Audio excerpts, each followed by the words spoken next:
اعتکاف ته به کله کینو؟ اعتکاف ته شلم رمضان مازدیګر باندې لمر لا پریوتی چې نه وي، د لمر پریوتېدا نه مخکې په نیت ته سنت اعتکاف سره جومات ته دل نه کېدل دې ته اعتکاف وایي. اعتکاف پابندۍ به بیا لازمي شي.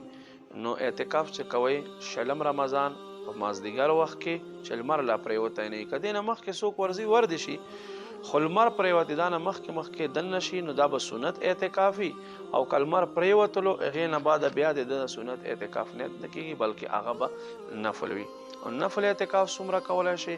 هغه د 10 منټو هم کولی شي، د 5 منټو هم کولی شي، د ګنټې هم کولی شي. ښه خبره ده.